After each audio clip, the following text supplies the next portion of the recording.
tidak menginginkan perawan darah, aku tidak bersinah, tapi kenapa Tuhan timpakan ini kepadaku?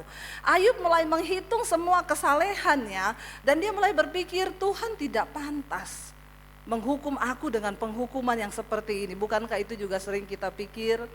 Kalau kita sudah rajin ke gereja pelayan, maka tidak boleh ada masalah yang datang dalam hidup kita. Lalu kita mulai menuduh harusnya yang lebih berdosa itu yang kena kutuk. Benar gak saudara? Itu kan kita manusia. Lalu Tuhan bicara kepada Elihu. Pada waktu itu Ayub mulai berpikir, percuma aku hidup kudus, toh juga aku mengalami penderitaan, kesakitan melebihi dari apa yang orang fasik lakukan. Saudara lihat ya, lalu Tuhan bicara lewat Elihu begini ayat yang ke-6. Dia bilang, jikalau engkau berbuat dosa, apa yang akan kau lakukan terhadap dia? Kalau pelanggaranmu banyak, apa yang kau perbuat terhadap dia? Tuhan itu, Elihu ingatkan Ayub lewat Elihu, Tuhan ingatkan Ayub. Dia bilang ini, seandainya engkau pilih untuk hidup berdosa, maaf, Tuhan tidak dirugikan oleh perbuatan dosamu. Jadi ada orang-orang yang kadang berpikir, ikut Yesus tuh ngapain sih saya menderita, sudah pelayanan, udah gini, tapi tetap juga begini. Sementara orang yang berdosa banyak, kenapa gak ngalami sesuatu? Tuhan bilang kalau engkau memilih untuk hidup berdosa, Tuhan tidak pernah dirugikan saudara. Amin. Tidak ada dampak apa-apa dari dosamu, dia tetap Allah, dia tetap kudus, dia tetap mulia. Bukan ketika waktu kita memilih untuk hidup berdosa, gak pelayanan lagi, gak usah peduli dengan Tuhan, loh dia gak rugi loh, Tuhan gak rugi. Sebaliknya ayat ini berkata, coba ayat yang berikutnya berkata begini saudara, ayat yang ke-7. Ya, kita baca sama-sama ayat yang berikutnya berkata, jikalau engkau benar, apakah yang kau berikan kepada dia, atau apakah yang diterimanya dari tanganmu? Sebaliknya kalau engkau hidup benar, engkau berbuat baik, maaf, Tuhan tidak diuntungkan dari perbuatan baik saudara.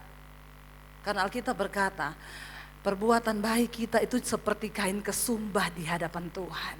Amin. Kalau kita berkata aku sudah bayar perpuluhan, saudara bukan, jadi banyak orang berpikir waktu saya bayar perpuluhan Tuhan untung, sorry engkau bayar perpuluhan yang untung bukan Tuhan, amin. Bener gak? Emang Tuhan untung, dia butuh duit? Tuhan gak butuh duit. Jadi jangan berpikir gini, Tuhan aku bawa persembahan persepuluhan ya, awas kalau engkau tidak berkati aku loh. Maaf loh saudara. Apakah Tuhan yang untung? Engkau mau buat Tuhan gak pernah tertarik dengan uangmu. Gak ada ayatnya dikatakan waktu engkau berikan persembahan 5M, sorga bersorak-sorai. Hello, siapa yang bersorak? Gak usah dijawab. Di dalam hati saja. Lo bener gak saudara? Ya. Lalu apa yang menguntungkan Tuhan? Enggak, Tuhan tidak pernah, dia tetap Allah, dia tetap mulia, mau kita buat baik, Tuhan gak pernah untung. Jadi jangan berpikir aku bayar perpuluhan supaya usahaku diberkati, rumah tanggaku diberkati. Awas kalau engkau gak berkati aku Tuhan, maaf. Orang itu agamawi. Kalau kita hidup sebagai orang yang mengenal Tuhan, Kristen yang membangun hubungan dengan Tuhan, maka kita akan berkata begini, kenapa saya beri perpuluhan? Karena aku sudah diberkati. Amin. Loh sebenarnya kan dari hidup kita ini bukan cuma 10 punya Tuhan, 100%. Bahkan nafas kita tuh punya Tuhan, benar gak? Nah kenapa kita memberi persembahan? Bukan supaya diberkati, karena Tuhan sudah memberkati, benar gak? Jangan main judi sama Tuhan, amin. Nah orang ditanya kenapa ke Gunung Kawi? Biar diberkati, anak-anak diberkati, bisnis diberkati. Kenapa ke gereja? Biar diberkati. Terus kalau Tuhan gak berkati, masalah buat lo. Halo saudara, enggak.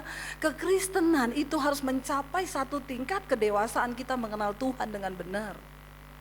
Amin. Lalu ayat berikutnya bilang begini saudara, ya, Elihu menegaskan lagi kepada Ayub, coba lihat, jika engkau, ya, ayat berikutnya, ya, hanya orang seperti engkau yang dirugikan oleh kefasikanmu, dan hanya anak manusia yang diuntungkan oleh kebenaranmu. Tuhan dapat apa? Kalau engkau berbuat dosa, engkau fasik, yang rugi siapa? Ya dirimu sendiri, benar gak saudara? Ya kayak tadi kesaksiannya Frankie, ya saya gak memikirkan dulu saya bertindak bodoh, ya yang rugi siapa? Kan dia.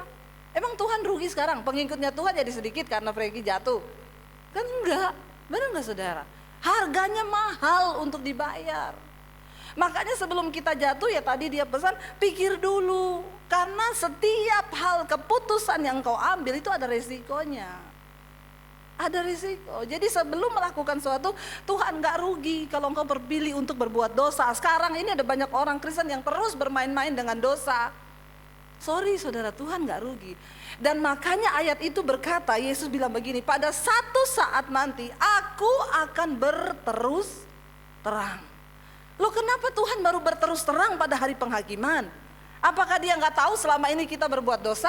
Dia tahu, tapi kenapa dia baru berterus terang? Dia tunggu kita bertobat. Amin. Jangan sampai ketika hari penghakiman baru dia berterus terang. Loh saya baca ayat itu saya terkesima dengan kata berterus terang.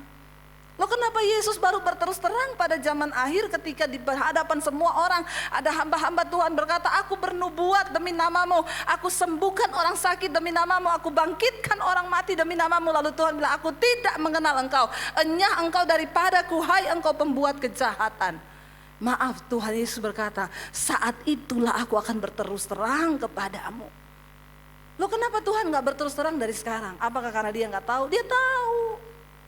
Makanya saya bilang tadi, ya bedanya ada orang yang mau jujur, ya dia dosa-dosa. Tapi kan yang masih munafik sampai sekarang masih banyak nggak? Nggak usah angkat tangan di sini. Benar nggak saudara? Tapi pada akhirnya tuh kita akan diuji. Sekarang lagi terjadi persengitan di antara hamba-hamba Tuhan saling menghakimi, yang ini benar, yang ini sesat. Saya bilang nggak usah, hamba Tuhan nggak usah saling menghakimi. Setan ketawa, Yesus nangis loh. Benar nggak saudara? Saya bilang satu orang bikin status di Facebook, saya bilang sudah stop, jangan saling menghakimi. Kenapa? Pada satu saat nanti kita semua akan berdiri di hadapan tahta penghakiman Kristus.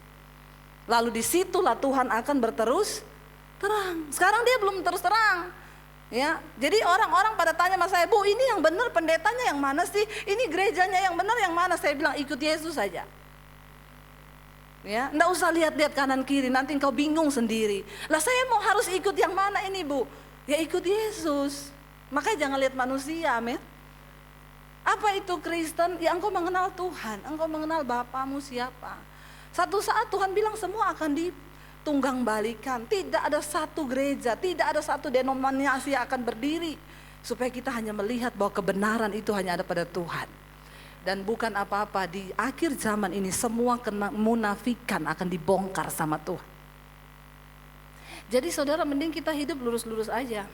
Tuhan bilang di sini gini, hanya orang seperti engkau yang rugi kalau engkau berbuat jahat, engkau hidup dalam kemunafikan. Kita yang rugi karena apa yang engkau tabur itu yang akan engkau tuai.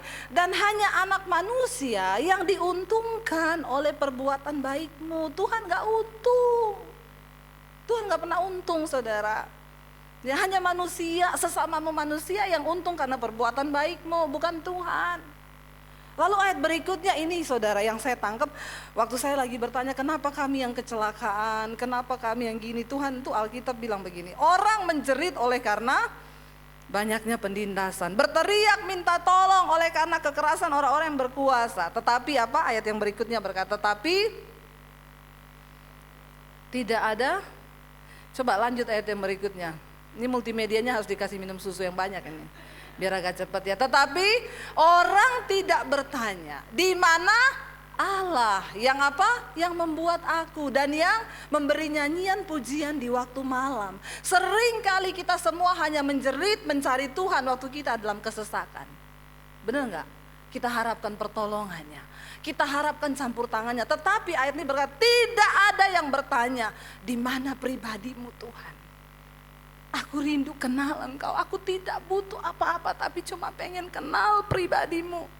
Itu loh saudara, Tuhan tegur saya dari ayat ini. Kamu pikir karena semua kebaikan, waktu itu saya pikir Tuhan saya mau pelayanan loh. Saya udah nyanyi lagu rohani loh, sudah penyembahan loh. Di mobil saya gak ada lagu-lagu duniawi loh. Kenapa saya ditabrak, kenapa coba? Ya, saya pikir semua kesalehan saya udah saya keluarin sama Tuhan tuh. Ya, lalu Tuhan jawab saya dengan ayat ini saudara. Kita cari pribadi Tuhan yuk, kenali dia secara utuh. Supaya waktu gereja mulai kocar kacir, doktrin yang ini mulai bilang begini yang itu, Anda gak usah bingung karena engkau kenal siapa Tuhanmu. Amin. Kenali Tuhan. Dan orang-orang yang mengenal Tuhan, saudara, ya engkau akan tetap berpegang pada Dia apapun yang terjadi. Ya engkau akan tetap teguh berpegang pada Tuhan. Saya tutup dengan satu kesaksian, saudara. Kita ini dikasih kesempatan hidup hari ini, saudara, ya sudahlah, yuk kita memang benar-benar harus kenal Tuhan. Ya kita berhenti untuk saling menghakimi satu dengan yang lain, karena sebenarnya hukum tertinggi itu adalah kasih. Tuhan berkata begini, semua hukum dan kitab para nabi ini hanya tercantum dalam 2 hukum. Kasihilah Tuhan Allahmu dengan segenap hatimu dan sesamamu manusia seperti dirimu sendiri. Memang itu susah ya, dan sampai sekarang kayaknya kita belum bisa melakukan hal itu ya. Saudara, lalu ya ketika kita belajar saling mengasihi, ya kita juga saling menerima satu dengan yang lain. Saya beberapa waktu yang lalu saya ketemu sama seorang teman saya, saudara, dia tahun yang lalu sudah diberitakan mati di Facebook. Udah keluar gitu ya, fotonya kecelakaan, dia meninggal. Ditulis sudah telah berpulang ke Rahmatullah ya. Ini akan dikebumikan gini. Kita heboh tuh dari WA segala macam. Ih, mati dia, oh kecelakaan gini. Tiba-tiba besok paginya diralat, tidak jadi mati. Lah kok nggak jadi mati gitu. Jadi saya tanya teman saya, kok nggak jadi mati?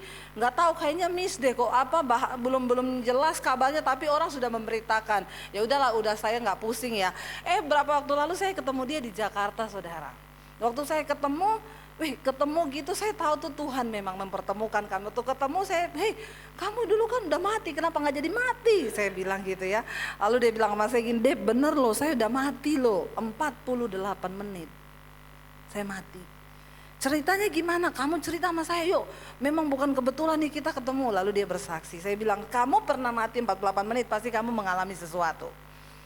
Dia bilang, waktu saya memang mati, nomor 1 yang dia bilang sama saya gini, Dep, bener ya, orang tuh kalau mati nggak ada lagi ngomong agama, nggak ada agama di situ.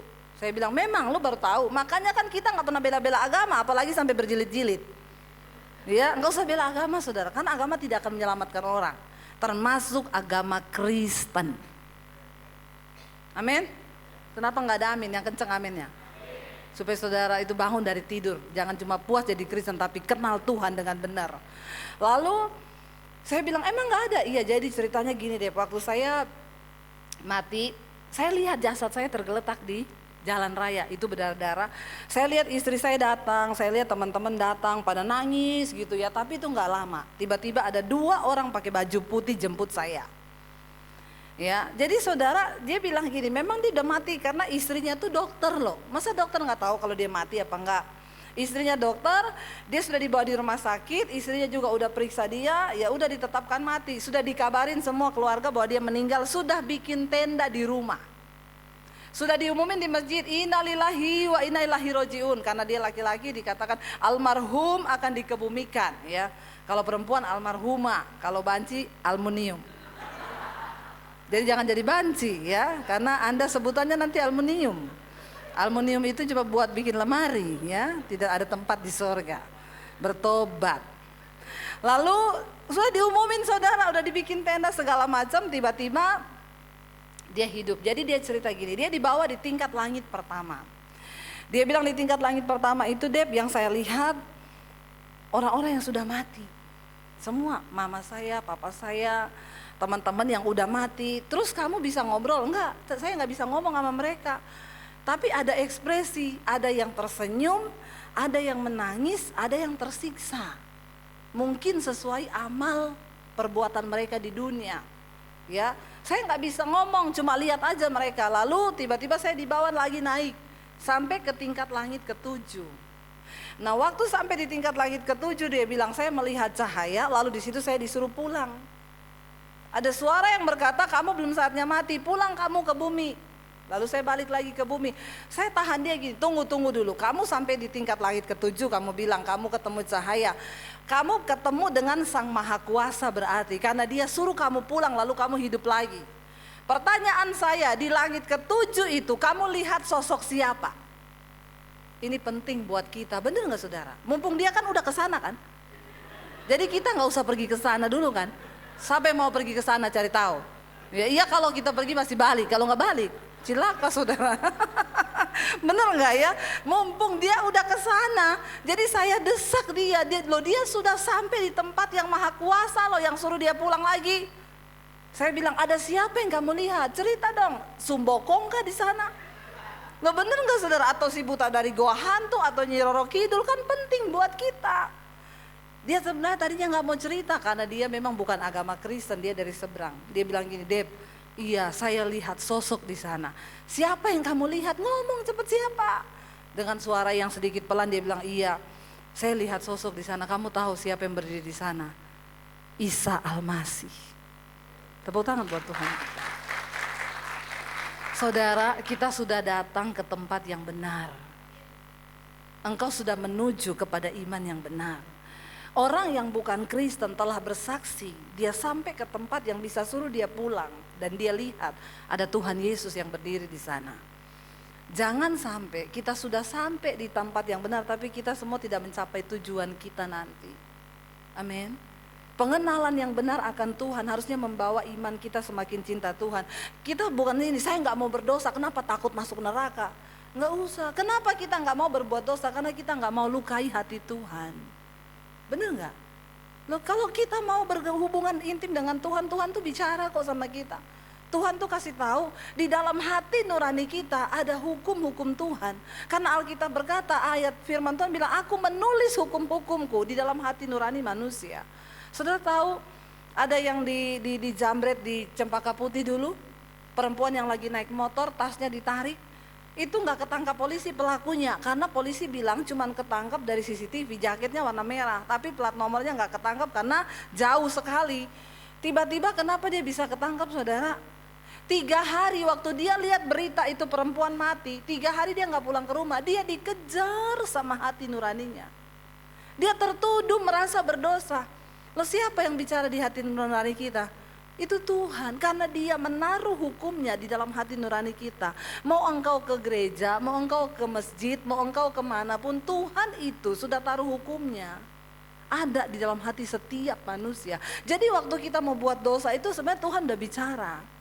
Kenapa engkau ke gereja? Supaya engkau diingetin lagi, amin. Tapi sebenarnya sudah ada suara Tuhan itu dalam hati kita. Nah, kenapa dia sampai ditangkap polisi? Dia puter-puter gak mau pulang, merasa berdosa, dikejar hati nuraninya. Akhirnya dia pergi sama omnya di Tangerang. Dia ngomong, Om, ini bukan orang Kristen loh. Bukan. Bukan orang yang sekolah Alkitab, bukan. Dia orang yang tidak mengenal Yesus. Dia merasa berdosa, dia pergi ke rumah omnya sambil nangis. Om, aku berdosa. Kenapa? Om lihat berita di TV yang ada perempuan mati di jamret tasnya, itu aku pelakunya. Om, antar aku ke kantor polisi. Saya yakin orang kayak begini ini masuk surga saudara. Amin. Kenapa? Saudara ingat gak Yesus berkata orang Farisi berdoa sama pemungut cukai. Mereka sama-sama berdiri di pelataran Tuhan. Yang satu doanya begini, aku bersyukur kepada Tuhan, aku hidupku gak kayak pemungut cukai itu loh. Aku bayar perpuluhan, aku kasih persembahan, aku berdoa setiap hari, aku berpuasa. Sementara orang cukai ini datang ini, Tuhan, aku untuk menginjak pelataran-Mu saja aku tidak layak. Tuhan bilang, doanya siapa yang didengar? Doanya siapa? Orang yang merasa dia nggak layak, ya. Agama membuat kita jadi sombong rohani. Tetapi pengenalan yang benar akan Tuhan membuat kita ini gak ada apa-apanya di hadapan Tuhan. Nah, karena kita merasa Tuhan itu segala-galanya, kenapa kita gak mau bersinah, kenapa kita gak mau nyolong, kenapa kita gak mau berdosa? Karena kita gak mau nyakiti hati Tuhan. Amin. Nah, saya bisa gak bersinah? Bisa saudara, saya ini cantik loh, banyak yang senang. Langsung senang ya dibilang begitu ya, kayaknya langsung wih ya. Kenapa saudara? Loh, saya bisa saudara melakukan, orang gak tahu saya bisa diam-diam kok. Kenapa saya gak mau melakukan? Saya gak mau menyakiti hati Tuhan. Dia yang sudah beri segala-galanya buat saya. Kita bikin dosa sedikit aja Tuhan tuh udah bicara. Dan kita merasa saya gak mau lukai hati Tuhan. Apalagi kita melakukan dosa yang terlalu, bukan. Jadi kenapa? Pengenalan yang benar akan Tuhan akan menuntun kita sampai pada tujuan yang sesungguhnya. Tapi kalau engkau cuma jadi Kristen agamawi, sorry saudara, engkau gak akan pernah temukan tempatnya Tuhan yang sesungguhnya. Kita minta Frankie nyanyi satu lagu lagi ya. Eki, nyanyi lagu itu loh, putih penuh cahaya. Yuk ya, satu saat kita akan pergi ke sana saudara ya. Ini lagu saya suka sekali. Ya, dan kita satu saat akan pergi ke tempatnya Tuhan di sana. Tidak ada air mata, tidak ada duka nestapa ya. Yuk, selama kita hidup di dunia, kita mau kejar perkenanan Tuhan. Kita bangkit berdiri sama-sama.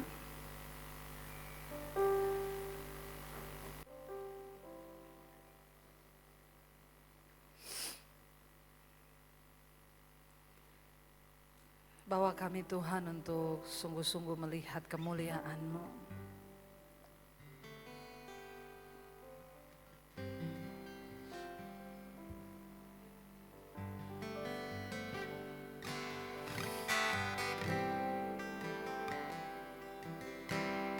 Putih penuh cahaya,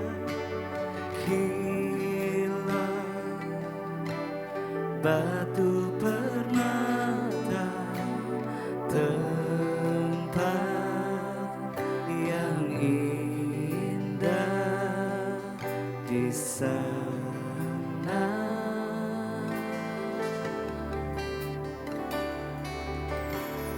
Hidup tanpa air mata tiada,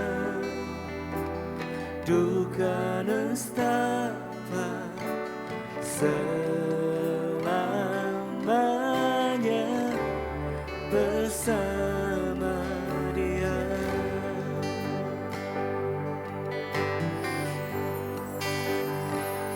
Kita akan melihat Yesus di tahtanya, nyanyikan pujian bagi Dia.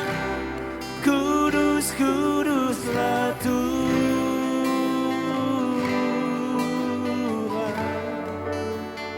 kuduslah Tuhan,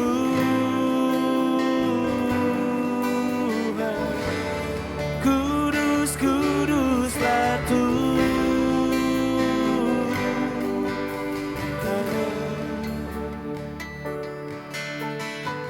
sampai selama-lamanya. Kuduslah Tuhan. Sekali lagi saudara katakan sama-sama pujian. Putih penuh cahaya, hilang batu permata, tempat yang indah di sana.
Tidak ada satupun yang bisa merubah kekudusan-Mu Bapa.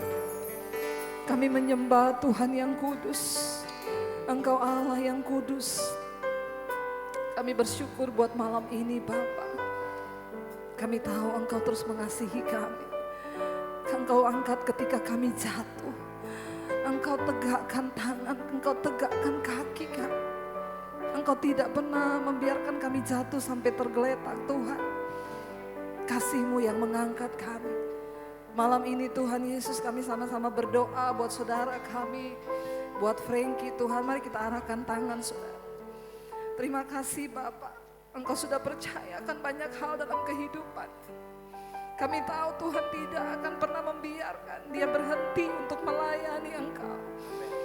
Engkau mencintai dia apa adanya Tuhan, Engkau sudah mengampuni dia.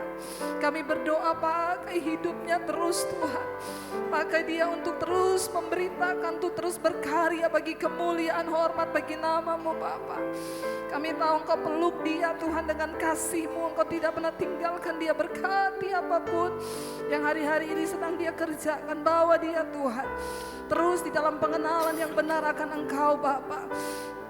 Kami percaya Engkau terus pakai dia, berkati keluarga, berkati rumah tangga, berkati anak-anaknya Tuhan. Kami percaya berkat-Mu melimpah mengalir atas kehidupannya. Terutama perkenanan-Mu turun atas kehidupannya Bapa. Malam ini kami juga bawa gereja-gereja-Mu ke dalam tangan-Mu Tuhan. Berkati para pemimpin-pemimpin rohani, berkati gembala-gembala sidang.